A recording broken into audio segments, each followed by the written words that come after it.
If you find value in the content we provide, consider the tip jar. All the details are in the show notes of every episode. Thanks in advance.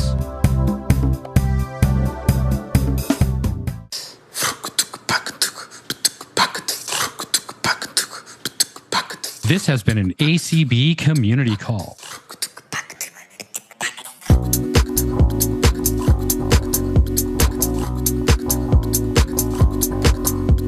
Today's Unmute Presents Community Call was hosted on Tuesday, September 19th, 2023.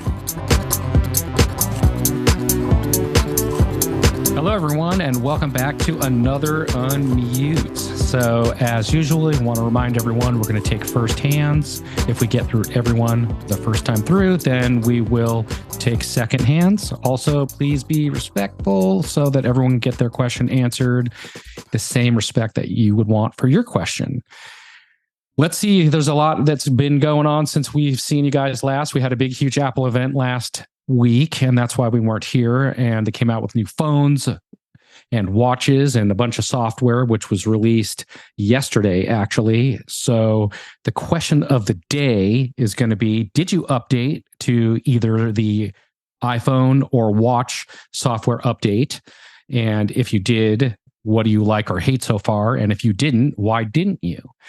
And as usual, we've got Michael Deuss with us. Hey, Michael, how's it going? Hi, everyone. Doing great. And we also have Michael Babcock with us as usual. What's going on, Michael? Not a whole bunch, Marty. Very interesting times with some of the new stuff that's been released, and we appreciate everyone for joining us today. And do you want me to give a quick recap of some of the content that's published? Would that be helpful? Yeah, let's do that. Okay, so we're going to go over some of the Unmute content that's been published lately, and we'd be glad to answer any questions if people have those as well, to the best of our abilities. So recently on Sunday, I showed you how to slow speech down on the Blindshell Classic 2. On Thursday, Lucy went through and showed you how to listen to podcasts and music on your A device. And then last Sunday, we published the uninstalling applications on the Blindshell Classic 2. Now, you might have noticed that I didn't say anything about Friday Finds or some of the other content. Friday Finds is now its own podcast. So if you're interested in keeping track of Friday Finds with Lynn, simply search for Friday Finds with Lynn in your favorite podcast app. So that's a quick overview, Marty. Awesome. All right. Well, it looks like we've got a bunch of hands, so let's get to it, Sheila. Excuse me. All right, Christy, go ahead and unmute. Hello, how are you doing? Good. How are you? Good, good. I have a question about Nuance. It's dictating software, and it's called Dragon. Dragon Anywhere by Nuance. And do you know anything about that dictation software? Dragon used to be the pretty much industry standard for a Windows machine. They used to have it for Mac. I don't think they're developing for Mac anymore because Mac has actually really good dictating software built in already to the operating system. But I think they do make it for Windows if you're looking for dictating for Windows. Are you looking for Mac or Windows, or what are you looking for? Probably Windows. Probably Windows. I just didn't know if you knew anything about it, whether it was accessible with NVDA or what. So go ahead, Michael. I've used Dragon a lot before in Windows. I know that I don't know if I think it's still in development by Brian Hartgen, the JSA, I believe it's called. Yep. I believe.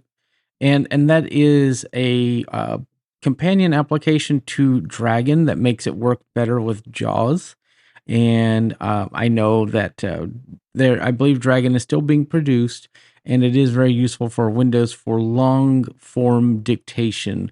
Windows has its own built-in dictation, but what Dragon allows is for longer form dictation into Windows applications. Right, because I actually have been listening to. I found this book by an author who uses dictation to write his novel, and he uses the nuance. That's why I was interested in it, because I have a bunch of book ideas, and it would be easier to dictate it than sit there and type it. I'm not a good typist. Yeah, so Dragon will be a good solution for you. I don't know of any NVDA add-ons because you specifically asked about NVDA. Would be worth doing some research on that and Googling Dragon with NVDA to find out what solutions have been made available. Brian Harchin from Harchin Consultancy did do the JSay, and he recently updated that, actually, I think earlier this year. So that will allow Dragon and JAWS to work in tandem, so you can work with JAWS and Dragon together. And then, of course, it comes down to the quality of the audio that you put into the dictation as to how well it's going to work for you. One advantage to using a tool like Dragon is you can control your computer. So it does work great for dictation, but if you need to control your computer, you can also do that. If you're running Windows 11, I also recommend exploring Voice Access, which is a similar feature, but it is built into Windows. So that's what we have on Dragon for you. Hopefully that helps a little bit. Yep, not a problem. Thank you. No problem. Who we got next, Sheila? Dan Marshall. Hey, Dan, how's it going? Dan, we don't Hello. hear you. There you are. go. I think Christy answered most of my questions because I'm also interested in the same thing, but we have to find a place that has decent internet. That's just our problem. And that's all I have to say. Thank you. Well, You're thanks a welcome. lot. Appreciate it, Dan. All right, Jeff, you can unmute. Hey, Jeff. Hey, Jeff, how's it going? Hello, Marty. It's going great. Thanks for asking. I updated HomePod yesterday, tvOS yesterday. iOS is updating right now on my 12 Pro Max. And even though I've heard about some bugs with VoiceOver, I'm just going to jump in with both feet. Yeah, the phone's pretty good. There's a couple small things, but it's pretty stable. I'm excited to change the speaking rate of Siri. Yeah, there you go. I hope you don't mind, two quick questions. No, go for it. One's about JAWS. Does anybody know the keystrokes for copy the path or copying, the file path? I don't offhand. I can try to look that up for you real quick, unless Michael D knows, but I don't know that offhand. I mean, you can always hit F6. Oh, no, that wouldn't work. That would only copy the path to the folder. So I will look that up real quick. What's your other question there, Jeff? Okay, so regarding USB-C on the new iPhones, we're talking Pro versus non-Pro. USB 2.0 on the non-Pro versus the USB, I think, 3.1 on the Pro version? Yeah, the only really major difference is the speed of the data transfer. Other than that, I'm sorry to interrupt, Marty, but specifically, there's no difference in the charging speed with those two That's versions. correct. No, they're the same. Okay. Thank you. 20 watts is the max. Thank you very much. Yep. And before we go on to the next one, Jeff, this is not a JAWS specific keystroke, but it looks like in Windows, if you hold Shift and you right click the file, so Shift and maybe that won't work. Shift and Shift F10, there may be an option in that context menu to copy path to file. I will boot up Windows and try that here in a moment. Unless you have an applications key, then you can do Shift applications key. I Yes. do. I've got the MX key, so Shift applications key. There you go. Shift applications key, and that should give you a copy path to file menu in that context menu. Thank you very much, guys. And really quick, just so everybody knows, with the new phones, USB-C is a new port on the bottom for charging, but it also does other things, transfers data. You can plug in external hard drives and do backup. But one cool thing is you can also charge other devices. So let's say you've got a pair of AirPods that have USB-C. You can plug a USB-C cable into the bottom of your phone and then into your AirPods, and your phone will charge your AirPods, or if you have a watch or other things. So it's two-way charging. It's pretty cool that you can do that. So always have an extra cable with you so that you can keep your stuff charged up. All right, you ready? Yep, go for it. All right, Pam. Okay. I have not updated yet for several reasons. One is I I've simply had a lot going on in my life, and today is more of same. And, it's going to take a while to learn all the new settings and even go through them. The other reason I haven't updated is I had a dreadful experience. I want to say it was iOS 10, but the effects I've never forgotten it. I had articles left over in my notification center, and right now I have a ton of them.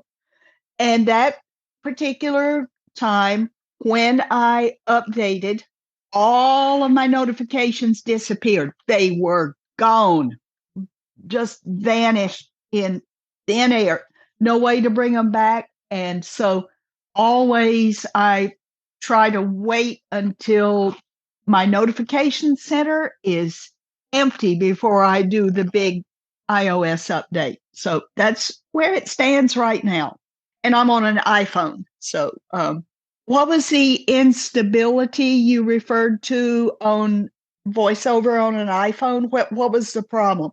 I don't know who you're talking to, because none of us said anything about an instability with VoiceOver. Oh, someone mentioned it a few minutes ago about VoiceOver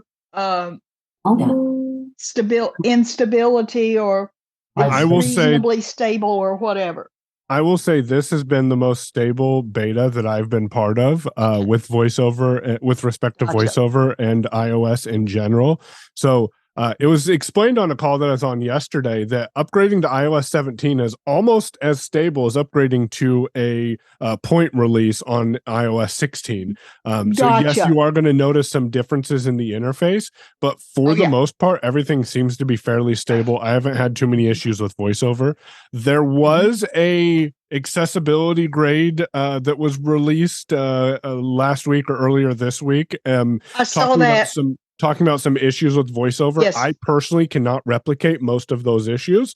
So I just want to let people know, take that with a grain of salt, because it doesn't affect everyone. But and I as think, you know, I think if a you're lot of going to people update, guess. A lot make of sure people you back up your before. data. Gotcha. Oh yeah, I always do that. But even then, you lose your notifications if they're going to go. But I think a lot of people assume they're bugs before they've even bothered to check their settings. Great call out there, Pam. Thank you very much for your comments. Appreciate it. Thank you. No worries. Sheila, who do we got next? Jane, go ahead and unmute. Hey, Jane. Hi. Yeah, for me, I have two phones. One's updating right now. But for me, how I was in a situation over the weekend where I had to sign a Word document, not just a PDF, but I don't know how to sign. I've never had to sign a Word document before, and I don't really know how, like, where to go, how to sign it, or even convert it to a PDF to even sign. So you might want to look. Is this on your phone? Well, I have depends what I have at the time, but I have one Windows and one Mac and a phone, so I don't really. So if you have Word in Windows, there should be an option to sign in Word. I'm not exactly sure where that is. Where? Yeah, it's in the ribbons somewhere. You know, they move things around all the time. So do Alt Q and search for sign. Yeah. Oh. That's the best way to find a menu option when you don't remember or know where it is Alt Q will let you search the menus of Microsoft Word, and then you can type in the word sign and you should find it. I'm going to be fully transparent with everyone. When I get a document that I need to sign, whether that be Word, PDF, anything, I will take that, drop it into the Ira desktop app, and I will call Ira and say, hey, can you help me sign this real quick? And they can sign on behalf of you. Or if you're not comfortable with that, you can sign a piece of paper, and they'll help you take a picture of that signature, and then they can apply that to the document for you as well. Nice. I didn't even. Yeah, that's what I had over the weekend. I called up an agent, and he couldn't figure it out either. So I don't even know where to begin. I guess I would have tried to convert it myself, maybe to a PDF. That would have been.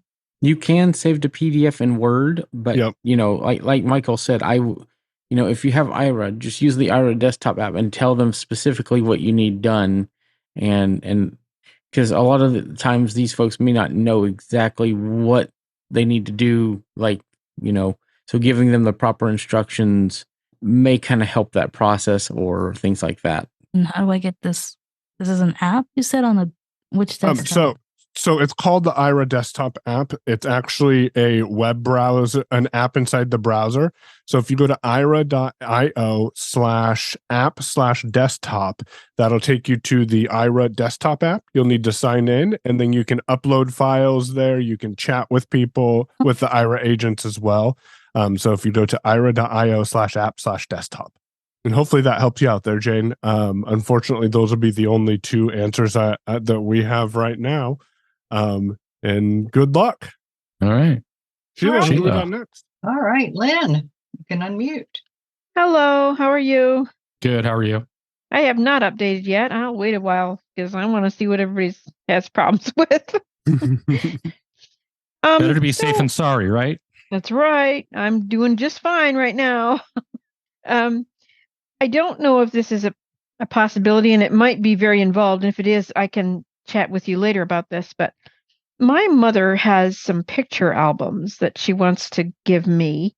And I wondered if there's any way. So I have a Mac, an iPhone, a PC, and then she has an iPad. Is there any way to scan those pictures in somehow into the computer? There is. You would need a scanner, probably some sort of device to scan. Well, there's a couple things you can do. You could look for a scanner and you could do it yourself at home if you wanted to do that. Okay. But if you're not wanting to do that, one thing you could do is just take all the photos, maybe to like Kinko's, and have them scan it in for you. And then you can have them put it on a thumb drive or a hard drive, something like that. And then you just take them home, plug it into your computer, and upload them into your Photos app. And then you could share them with your mom, and she could look at them, and you could look at them, and you can organize them however you want and go from there. Okay. And when you really quickly, can you also put descriptions in the names of those pictures? Yeah. Once you get them digitized, once you put them back on your computer, if you choose to use the Photos app, there's an info button in there, and you can go in there and you can put information in there so that they have actually data attached to each picture. Okay. Michael? Yeah, EG? Yeah, I was just going to suggest that depending upon where she lives, if there's a good library in her city, a lot of them will make scanners available for free, and you can scan and do it that way. Particularly if they have a genealogy library where and it's family pictures, they're happy to help. Okay. Thank you so much. That's what was my question. So thanks a lot, guys. Appreciate it. No problem. Good luck. Thanks. All right. Thanks, EG, about letting us know about that. Chanel. All right. Now I'm in the window. So I have not updated. Like I said, it's a bit unusual for me because normally I do kind of embrace it right away, but I'm just curious to see what sort of things everyone experiences. That being said, I'm kind of picking an interesting update if it's not really all that eventful, but just hearing about some of the VoiceOver focus issues has me a little bit concerned. And also I do kind of have to watch. It hasn't so much stopped me before, but sometimes, I use the Dexcom G6 app, and sometimes Dexcom is not very good at, they're never really very good at keeping the apps in progress with the latest iOS updates. So that and Braille, I am starting to do more Braille stuff on my Mac now, but there's always interesting bugs with iOS and Braille. So yeah, I have waited, but I keep hearing that this is just such a smooth release. Who knows? It's I don't know yet, but for once in my life, I'm waiting. So there you go. Chanel, I want to point out a few things here. We've been testing it through the beta process. I'm not a constant VoiceOver user, but everything seems to be working pretty well as focus. It just depends, mileage varies by iPhone, right? Yeah. So that's one thing to keep in mind. But the main thing I wanted to tell you that's good news is, at least for me, I use the Freestyle Libre 2, and it works perfectly on 17. That's good. So if it might, Bluetooth seems to be working the same between 16 and 17. I helped develop Way Around, and it works perfectly with NFC. So if you have to scan with NFC, your sensor. So all of those things. No, we're not NFC yet. We're still Bluetooth, but yeah, sounds like. Well, you want it Bluetooth, so that's a good thing. Yeah, but yeah. Because you're getting continuous readings. Yep. So I think that as long as you're getting numbers right, but I think that it's a great update. The interactable widgets are really neat on the home screen. Being able to do things like that is really cool. And then just more and more things will be coming out. The journaling app is not out yet, but I'm looking forward to that. So there's some great things around the corner with 17. And as of right now, just to give you a quick heads up, Chanel, because I've used both Dexcom G6 and G7 over the last month, experimenting with both of them. Both of the Dexcom applications do currently display the standard message that states that this never version goes away. And so that everything else seems to be working well. The one caveat, and it could be related to the G7 versus the G6, is periodically, especially at night, my Dexcom does become disconnected. But again, that could be related to the G7 because I never had that issue with the G6 on iOS. Oh, I sometimes have that issue just in general. One thing though I heard about the Libre is you do still want, for some reason, there's some stand mode or some mode and that disables notifications or something or whatever. So I heard with the Libre, you'd want to turn that off, or when you set something on its side, like to be like on a nightstand, standby mode or something. There was some release that somebody forwarded about that you want to disable that maybe, or make sure your notifications still come through. So yeah.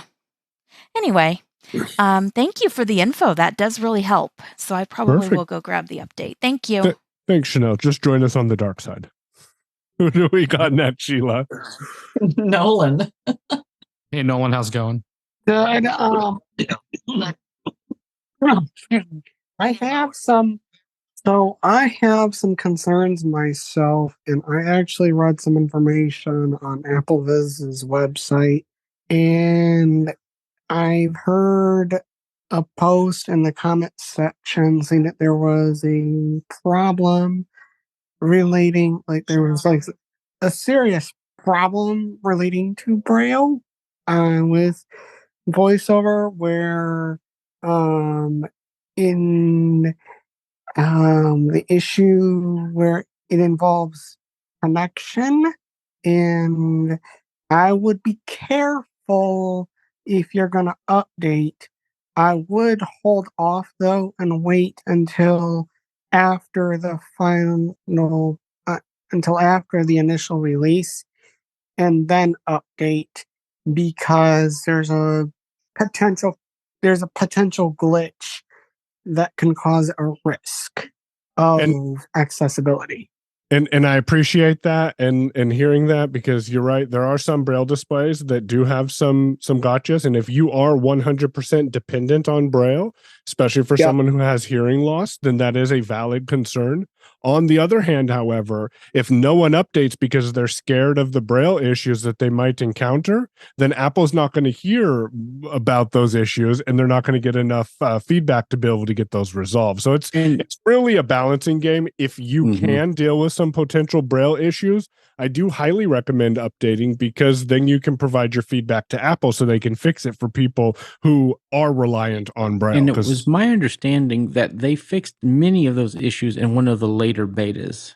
Yes. Okay. So, yep, definitely do your due diligence, and you're right.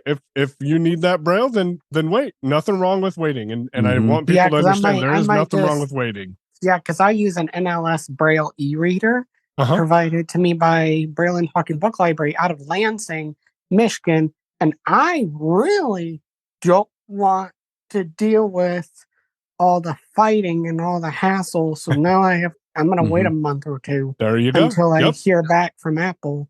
Otherwise, and again, when you're reading these bug reports online, my view is that none of these things are confirmed to be happening to all users, and so when people get so concerned about these bugs that they're reading on AppleVis and places like that, there's entire groups of people that have not even experienced like the tap, the double tap bug, right?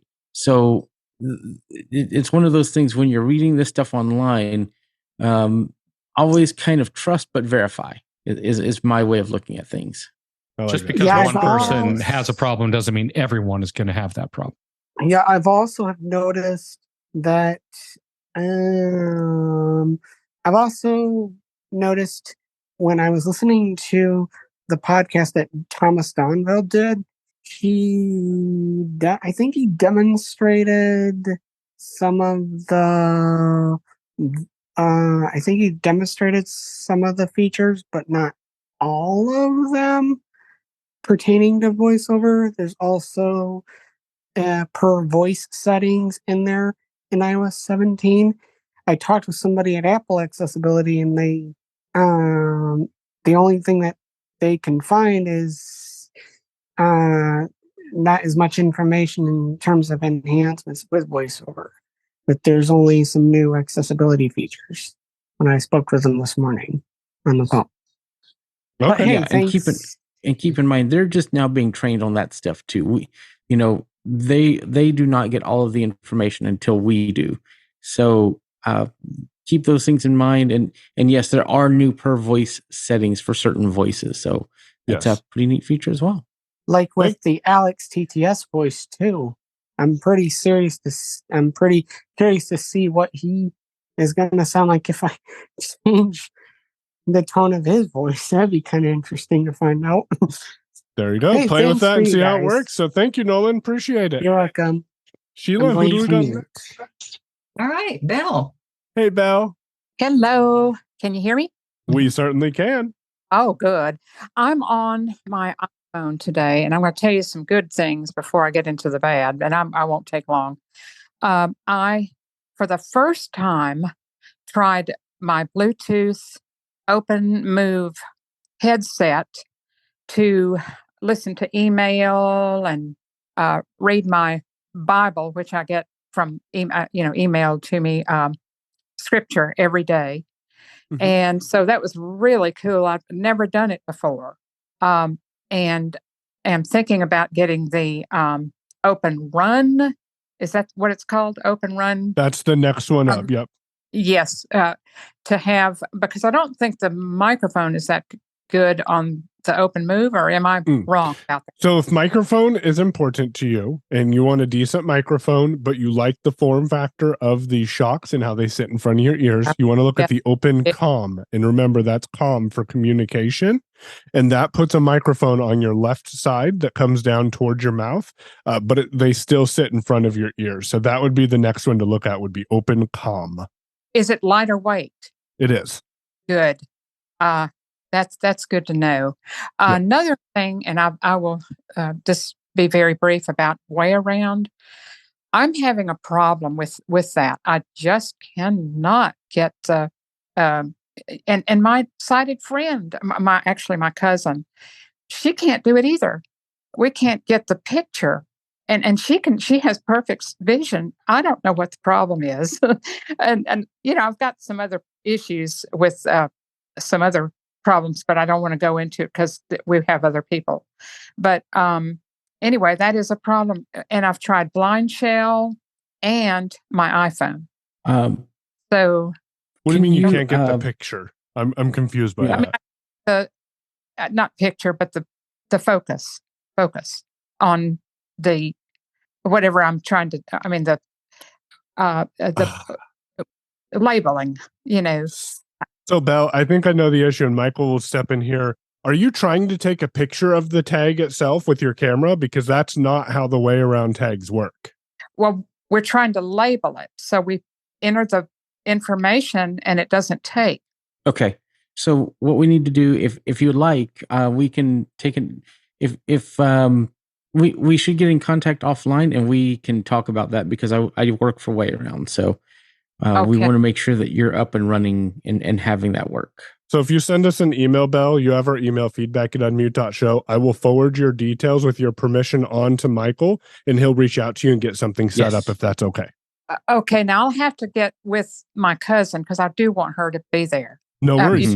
So Yeah, but we'll send have- us an email with your contact details and we'll send those on to Michael. And then you guys can get together at a time that works conveniently for you and your cousin and Michael. And then he'll help you with getting all squared away. Because I think it's a really simple fix that he'll just help you with figuring out how to get that all together. We'll get it figured out. Thanks a bunch. No worries, Belle. Thanks for reaching out. Who do we got next, Sheila? Eric. Hey, Eric, how's it going? It's going okay. For the young lady that had the photo thing, it's not good. She might also check with her local senior citizen center because they might have a library center within the center where she could scan those pictures in. And then I have a question about a couple weeks ago. You were talking about an app, a traveling app. Other than Google Maps, and it was like a walking app. Do you happen to remember which one it was? No. I think it's was the Microsoft one. What was open? So there's now, it could have been Soundscape is the name of the Microsoft app. It's back in the app store as Soundscape, and then there's also Voice Vista, which is a similar premise of Soundscape but has a, in my opinion, much better interface. So those are two apps that will play for you when you are out and about. The names of buildings and destinations and crossings that you're coming up to, and it'll play that for you in spatial audio, so you're aware of where that building or crosswalk is in relation to you while walking down the road. So I would look for Soundscape or Voice Vista. There's one other. It's called Blind Square. The only thing about that app, it does cost money. So if you're not looking to spend money, I would go with the other two. But if you don't mind spending money, it has a lot of features. It gives a lot of information, and it is a good app. So there's three options there. Yeah, it's hard for me because we live in kind of a rural area. So Google Maps, it has a tendency to lose me, and that's a bad thing for me. In rural areas, I do recommend Soundscape or Voice Vista over Blind Square or Google Maps because it seems to work better. Were you going to say something, Michael? No, I've been muted. Oh, okay. So Voice Vista or Soundscape. Look both of those up and play with those and see how that helps you out. Okay. Thank you guys very much. Yep. Good luck to you. Yep. All right, William. Hey, William. Hello, everyone. So I did update to iOS 17.0, and I still have to play around with it just a little bit. And I was wondering, to get to the different voices, what do I have to do to get to the different voices if I want to explore what the different voices sound like? They're going to be in the VoiceOver settings. So you would go to Settings, Accessibility, VoiceOver, and then in there you can go in and pick the different voices. Okay, very good. Well, thank you very much. You guys have a great no day. problem. All right, we're out of new hands. You've got to repeat. Okay. So Jeff, go ahead. And I was kind of curious if any of you three gentlemen plan on upgrading or not, and why. Thank you. I already upgraded both my phone and my watch and my iPad. I wanted to see what the Gold Master was like, if there was bugs, not bugs. And of course, I just like having all the new things, but also we need to be up to date to let other people know, what's good, what's bad, what works, what doesn't work, where are the bugs, all that kind of stuff. I have been updated since before convention, and then before convention, I like a week before convention, I downgraded back to 16 for stability. Traveled to convention, and before I got on the plane to go home, I upgraded back up to beta because that's the type of person I am, and I'm a glutton for punishment. And then I've been on beta since then. What about you, Michael?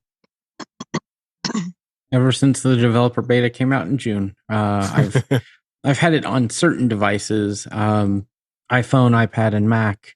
And as of today, I'm on the full release candidate versions of everything, including Mac as my production. So it's fantastic. I am super happy with Sonoma on the Mac. I know you weren't asking about that, but I like Sonoma on the Mac. Just saying. Thank you, Jeff. Appreciate that. Sheila, who do we got next? All right, Lauren, you may unmute. Hey, Lauren, how's it going? Hi, guys. How you doing? I have a couple of questions.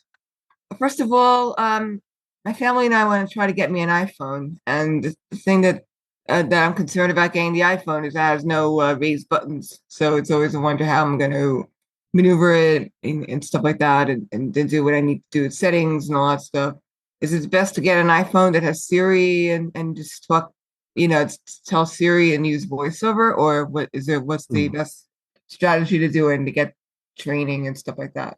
I'm very opinionated on this. Do you want me to take it, Marty, or do you want to go? Go ahead. So, two things, and I'm sure Marty and Michael have something to say. First of all of your iPhones that are available are going to have Siri. So it's not a matter of getting an iPhone with Siri on it. All of them will have Siri. Once you're comfortable with VoiceOver, push buttons aren't going to make a difference. However, there are some utilities out there that can assist you. For example, a friend Doug of Speed Dots makes tactile screen overlays that sit on top of the phone. So if you need that physical orientation, you can feel your phone and get these overlays that have dots on all of the letters, or that have dots on the number pad if that's important for you.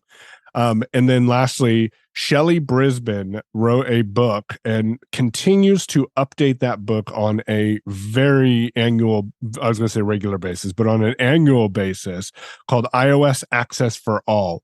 And before you go pick up a iPhone, it may be advantageous to explore the iOS Access for All book in order to get comfortable with the accessibility features that are available for iPhone users. So hopefully that answers a couple questions. Michael or Marty? I'll jump in here. Also, what I would wanted to suggest is, I agree with Michael. Once you learn Siri and VoiceOver, you will understand that you won't necessarily need the tactile. Everything reads to you out loud. You learn how to navigate around the screen, and it does come together. It's a little bit of a learning curve, but once you learn it, it comes together. But if you do end up getting an iPhone, I would highly recommend getting VO Starter. And that is an app that you put onto your phone, and it allows you to learn VoiceOver. And it also, you can get a companion podcast called VO Starter Weekly that goes along with that. And ironically enough, our Michael Deuss is the one who developed and made this app, and he could tell you a little bit more about it, Michael. Yeah. Go ahead. That's really great. I'll try to. Yeah. It's a free app, VO Starter, and the podcast is VO Starter Weekly, and you can listen to those and learn how to use the iPhone through VoiceOver.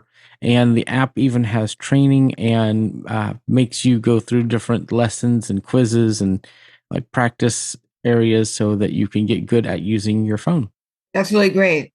That's really great. If I get one, when I get one, I mean, that's what. So that's and then I have another question. Does anybody here use Goldwave? Especially there's this thing online, Goldwave Infinity. As in the audio editor? Yes. I don't use it. Does anyone here use it or has used it recently? Anybody? Which audio editor is that? Goldwave, and then now there's something online, Goldwave Infinity. What would you be using it for? For recording music, on my keyboard, things like that, piano, things like that, and. I'm going to make a reference to someone who I know is familiar with Goldwave because I don't use Goldwave. I'm not a Goldwave user. However, if you send an email to community@acb.org and ask them to forward your information on to Tim Cummings, Tim uses Goldwave, and he may be able to answer your questions about Goldwave Infinity because I don't know about that. But I know Tim is a Goldwave fan, and that's who I send people to if they have Goldwave questions because he can answer them versus me guessing at them. There's also some other really great apps if you end up getting an iPhone. You know, they got like Fairwrite, voice memos comes on there. Plus, there's a few others which are really good. Just Press Record. So, and actually all of those I just mentioned work with VoiceOver. So there's actually some good options for iOS out there. That's great. Okay. Thank you guys so much. Thank you very much. Let us Very know what you important. end up getting to see if you get something. Right. Okay. Thank you. I'm sorry to interrupt. What were those two names of the voiceover app? Are you talking about the audio names? The app. The voiceover app you just mentioned. VO Starter, and the podcast is VO Starter Weekly. VIEW Starter? Nope. VO as in voice over. So VO Starter. Mm-hmm. Starter. Okay. All in one word. Okay. 2 words. VO space starter. Yep. Starter. Okay. And that's the app. Okay. That's the app. Mm-hmm. And you can also find the podcast by searching for VO space starter, and you'll find VO Starter Weekly. Okay. On the podcast. Thank you. Yep. All right. Bill. Hello, Belle. Again. We don't hear you. You're muted, Bill. You're still muted. All right. Well, let's go to Nolan. Okay. Oh, there you are, Belle. Go ahead, Belle. Okay. I'm sorry. I had it right on the unmute my audio, but it didn't work. But anyway, that's the way it is. But I wanted to say I am still on 16 something. I don't know what point 6 something, I think. But anyway, I don't know. How do I update to 17? I mean, I'm on automatic update. You would have to go into settings, general software update, scroll all the way down to the bottom, and you'll see iOS 17 down there at the bottom. Click that, follow the little instructions, and there you go. And is it going to hurt me? Am I going to absolutely fall out with all the changes or whatever? I don't know.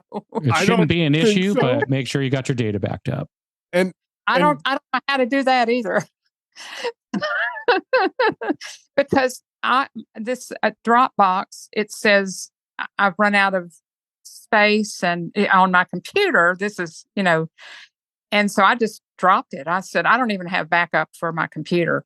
So if you want a seamless experience, I would suggest going with iCloud. It's built in and it kind of does it in the background. So you set up what you want it to back up, whether it's your contacts, your calendar, your photos, whatever it is. And as long as you have your phone plugged in at night and you have your backup setting turned on, it should automatically back up every night for you.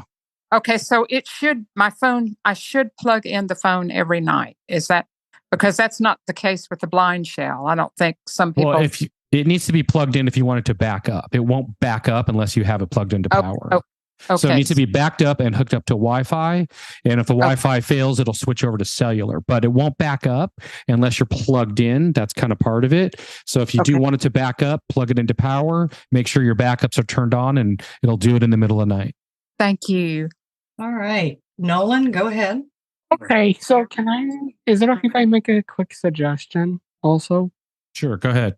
Okay, so I also suggest if you have Windows, I would suggest going to the Microsoft Store and downloading iTunes and doing a encrypted local backup of everything, including all your passwords and information before updating to iOS 17 as a suggestion. I just thought I would throw that out there. Appreciate that, Nolan. And that is often forgotten. If you're a Mac user, you can do an encrypted backup by locating your iPhone in the sidebar in the Finder and then doing a encrypted backup there as well. So thank you, Nolan. Appreciate it. Yep, you're welcome. As long as your phone is plugged in, you should be able to. You may have to give it a couple tries to try to get it to allow. VoiceOver may ask you if you want to allow it. Double tap on your screen on the iPhone, and then if you're on the Mac, you're going to have to, when you see the dialog box pop up when VoiceOver announces it, you're going to have to allow it too by pressing VO space. This is Nolan, and I'm done speaking. Thanks, Nolan. Thanks, Nolan. All right, Marie, you may unmute. Hi. Hey, Marie, how can you you hear me doing? okay? Yep, we can hear you. Okay, I have one quick comment for the guy looking for voices. After you go into accessibility and VoiceOver, you have to go into speech to find the voices. So they might keep looking there. You missed that one step. But my question is mainly if you watch 10. Somebody told me that the dock is gone away. Is that true? No, it's not true. So the way you access the dock now is the round button. You click it twice and it puts you into the dock mode. Now, I will tell you, it's a little bit wonky right now because the way you used to update the dock or customize the dock with the apps is you would go into the app on the watch app on your phone and do it. Right. But looks like they removed the dock portion out of that app.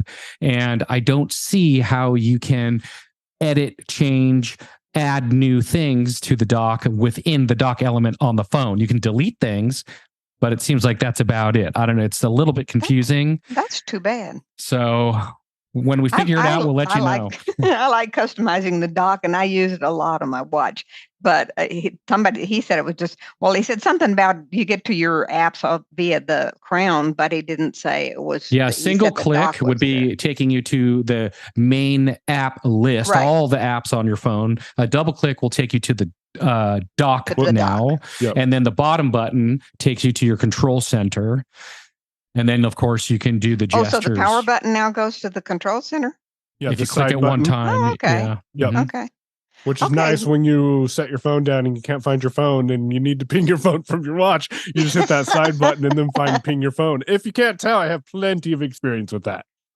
And then, of course, you have the gestures, 2-finger swipe up and down and all of those things. Lucky for me, I have 2 phones. I can always find one with the other. There you go. All right. Thanks, guys. Yep. No problem. All right. You're almost at 10 till.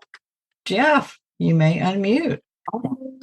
Hi again. Hello. You guys are talking about the new watch software. So I use the bottom button to go in to reopen workouts. So whenever I update to 10, well, that button it doesn't sound like it's going to work the same once I update. So how can I get to open app, the list of open apps? You would double click your crown. So instead of pressing that side button to go to your dock, which is where you currently go to get to your workouts because it's open, you would double click the crown and that'll take you into your dock and then you can find workouts there.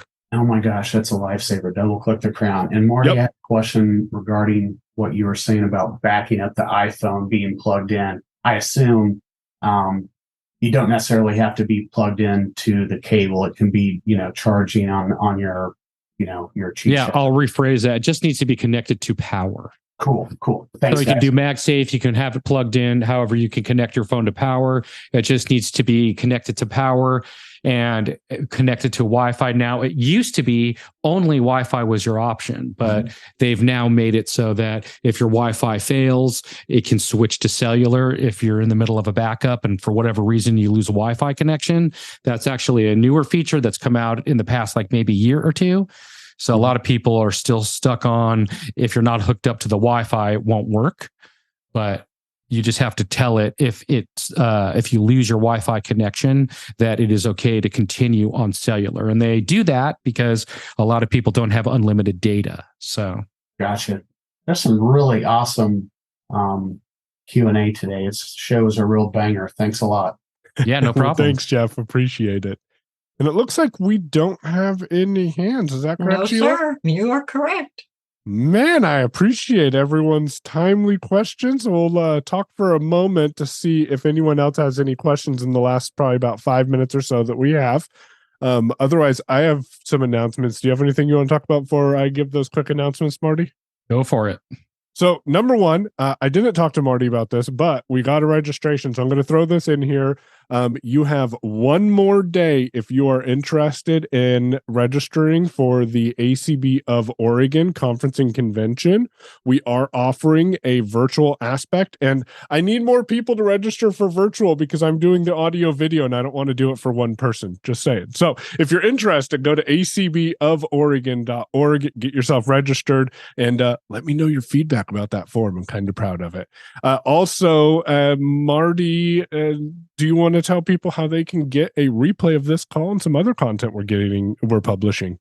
Yeah, sure. So if you want to get a replay of this, we edit it down and it usually goes out within a couple of hours after we're done and go off the air here. And then you can find this in the Unmute Presents feed, which you can find in any podcatcher. So just open up whatever podcast application you want and look for Unmute Presents, and you'll find it there. You'll also find it in the main feed on IACast, and that'll give you all of the things that go out. IACast Network. Yep, IACast Network. That'll give you all of the things that we put out, whether it's on IACast or Unmute. And we also have radio. So if you want to have something on in the background, Michael D., you want to talk about the radio for a second? Yeah, I'm really excited about the radio. We love the radio, so we record many of our shows. Like we're live on the radio, on the IACast radio now. We do Technically Working is recorded live, the IACast, and we do that. We put it out on social media when we're going to go live for these recordings. So it's just a good idea just to have the radio on in case, like, oh, wow, they broke in with some content. Great.